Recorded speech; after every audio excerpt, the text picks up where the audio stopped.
இந்த கட்டம் தான், இந்த சண்டை தான், இந்த போர் தான், இந்த விவகாரம் தான் ஊருக்கு ஒரு நடைபெறுகின்றது. அப்படியானால் இந்த ஏக்கம் தான் தூதர் சொல்லக்கூடிய அந்த தூய பணியை செய்து கொண்டிருக்கின்றது. கற்பனைக்காக வேண்டி சொல்லவில்லை. என்னுடைய கைச்சரக்கை நான் இங்கு விற்கவில்லை. தயவு செய்து நீங்கள் பாருங்கள். அல்லாஹ்வுடைய தூதர் ஊர் நீக்கம் பண்ணப்பட்டார்களா இல்லையா? ஊர் நீக்கம் பண்ணப்பட்டார்கள். நான் ஊர் நீக்கம் பண்ணப்பட்டேன். ரசூல்லா மாதிரி கிடையாது, அதெல்லாம் தாங்க முடியாது. குறைஞ்ச அளவுல இந்த நாட்டில் சட்டம் ஒழுங்கு இருக்கின்றது, நீதித்துறை இருக்கின்றது, காவல்துறை இருக்கின்றது. அதனால பெரிய அளவுல இல்ல, அதனுடைய தாக்கம் பெரிய அளவுல இல்ல. எப்போது என்னுடைய வீட்டில் யாரு, என்னுடைய தாயார் எப்போது இறப்பாங்கன்னு சொல்லி எதிர்பார்த்தாங்க. அவங்கள்ட்ட உள்ள உச்சகட்ட பவரே ஜனாசாவை கபர்ஸ்தான்ல அடக்க விடக்கூடாது என்பது. ஆனா எல்லாவற்றுக்கும் அல்லாஹ் ரொம்பவும் மதியாளன், அவன் நுட்பமிக்கவன். என்னை சிறையில வச்சு அந்த சந்தர்ப்பத்தில் என்னுடைய தாயார் இறந்து போயிட்டாங்க, நான் ஊர்ல இல்ல. யார் யாரெல்லாம் யார் யாரெல்லாம் எதிர்த்தார்களோ, யார் யாரெல்லாம் லுஹா என்றால் வெறுப்பு கண் கொண்டு பார்த்தார்களோ, அத்தனை பேர்களும் என்னுடைய தாயாருடைய ஜனாசால வந்து நின்றாங்க. இதுதாங்க பார்க்கிறோம். அப்ப இந்த ஏக்கம் வந்து அந்த தூதருடைய பாதையில செல்லும் பொழுது அது சந்தித்த சோதனைகளை அப்படியே இது சந்திக்கின்றது. இங்கிருந்து சில பேர் போயிருக்கலாம். மதீனாவுல ரசூலுல்லா வந்தவன நயவஞ்சகர்கள் வந்தாங்க. அப்படி வந்தவர்கள் எல்லாம் நீங்கள் யார் என்று பார்த்தீர்கள் என்றால் சில அமைப்புகள், அந்த அமைப்புகள் எல்லாம் நட்சத்திர விடுதியில் இருந்து பிரச்சாரம் செய்தவர்கள், நடு வீதியில் இருந்து பிரச்சாரம் செய்தவர்கள் அல்ல. உடையில் ஷேர்வானி, உணவில் பிரியாணி என்று இருந்து பெரிய ஹோட்டல்ல இருந்து குழுகுழு அறையில் இருந்து சத்தியத்தை பேசியவர்கள். இந்த ஏக்கம் வீதியிலேயே ஆரம்பத்தில் அடி வாங்குச்சு. அந்த ஏக்கத்தில் உள்ளவங்க அப்படியே இருக்கிறாங்க அல்லாஹ்வுடைய கிருபையினால. இதுதான். இதுல ஒண்ணு எந்த வந்தார்கள், கொஞ்ச நாள் அனுபவித்தார்கள், சில கூட்டங்கள்ல கத்தினார்கள், சில தக்பீர்களை வாங்கினார்கள், இப்போது வெளியே போய்விட்டார்கள்.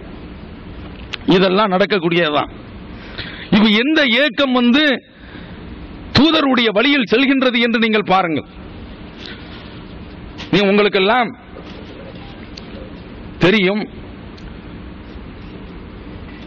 பல மாத இதழ்கள் வெளியே வந்து கொண்டிருந்தன. தௌஹீத் ஜமாத் வருவதற்கு முன்னால் நர்கீஸ், ரஹ்மத்து, மணிச்சுடரு, இப்படி மதீனா பல இதழ்கள் வெளியே வந்து கொண்டிருந்தன. அந்த இதழ்களுடைய முன்பக்க அட்டையிலும் சரி பின்பக்க அட்டையிலும் சரி பீடி விளம்பரங்களை நீங்க பார்க்கலாம். இந்த தௌஹீத் ஜமாத் ஏகத்துவ இதழ்களை ஆரம்பிச்ச பிறகு முதல்ல எடுத்த முடிவு பீடி குடிக்கிறது ஹராமு, அது கூடாது என்று சொல்லி எந்த ஒரு இதழையும் நீங்க பீடி விளம்பரத்தை நீங்க பார்க்கவே முடியாது. அதனால எவ்வளவு நஷ்டம் வந்தாலும் சரி என்று எப்படி போறோம் பாருங்க. மக்களுக்கு மத்தியில பிரச்சாரத்திற்குள்ள ஒரு கருவியாகவும் காரணியாகவும் ஏடாகவும் திகழக்கூடியது தௌஹீத் ஜமாத் வெளியிடக்கூடிய மாதாந்திர வாராந்திர இதழ்கள். அந்த இதழ்கள்ல பீடி விளம்பரத்தை ஏன் தடுத்து நிறுத்துறோம்? இங்குதான் நாம் பார்க்க வேண்டும். ஷுஐப் அலைஹிஸ்ஸலாம் அவர்கள் மக்களுக்கு மத்தியில் பிரச்சாரம் செய்றாங்க.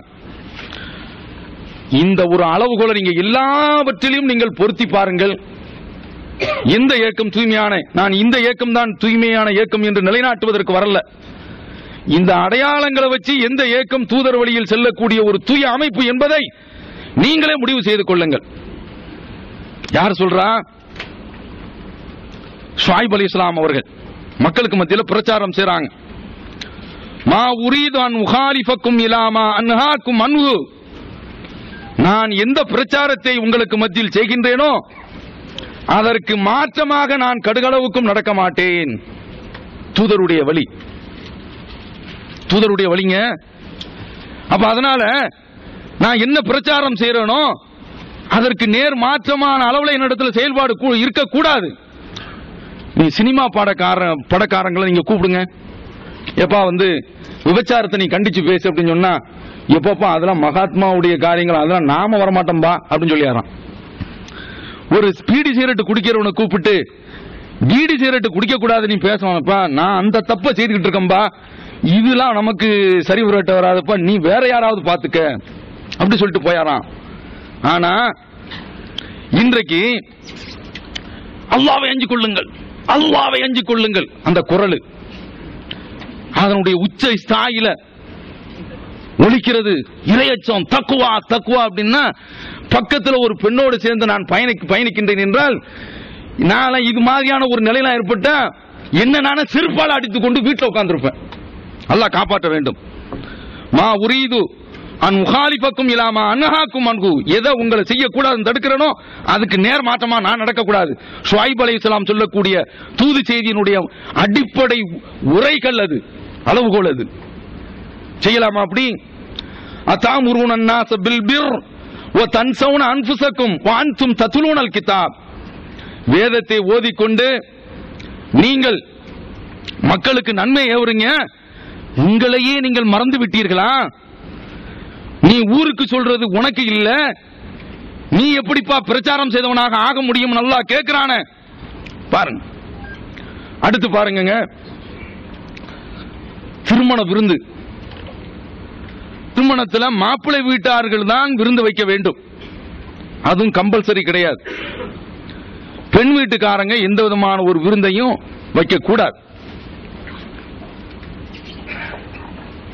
ஏன் தடுக்கப்பட்டது?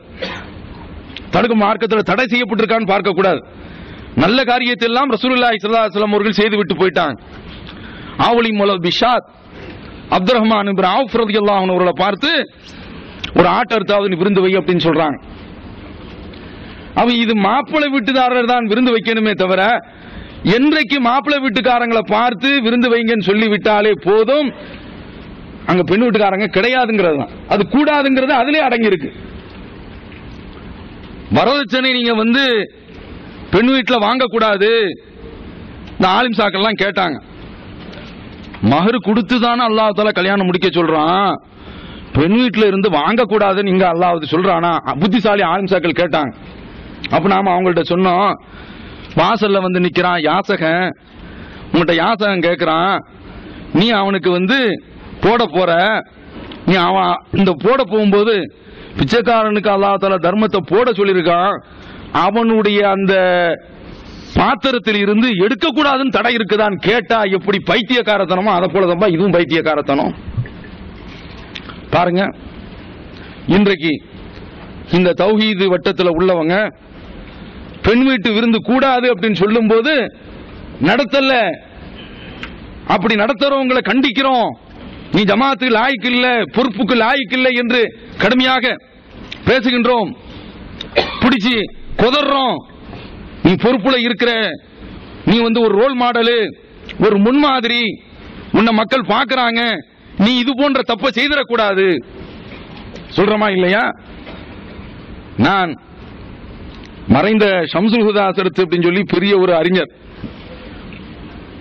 அவருடைய உரைகளை அடிக்கடி நான் கேட்க சொல்வேன். அப்போது ஒரு பிரச்சாரத்தில் அவர் சொல்றாரு, நாம திருமணத்தை வந்து ரொம்ப சிம்பிளா நடத்தணும்.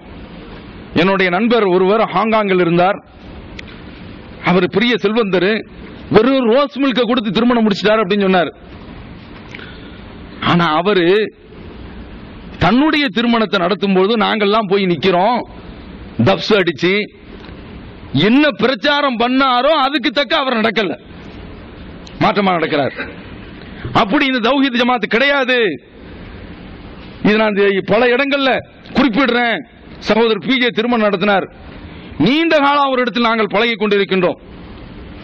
எனக்கு ஒரு தகவல் கிடையாது, யார் இடத்துலயும் அவர் சொல்லல. ஒரு பள்ளிவாசல்ல போய் மர்க்கஸ்ல போய் ரொம்ப சிம்பிளா நடத்திட்டு கல்யாணம் முடிச்ச பிறகு பலருக்கு தகவல் தெரியும். இன்றைக்கு அவர் பல முக்கிய புள்ளிகள்லாம் அழைச்சு கூட நடத்தலாம். திருமணத்தை எளிமையாக நடத்த வேண்டும் என்று சொல்கின்றோம். மா உரீது அன் முகாலிபக்கும் இலாமா அன்ஹாக்கும் அன்ஹு, எதை விட்டு தடுக்கிறோமோ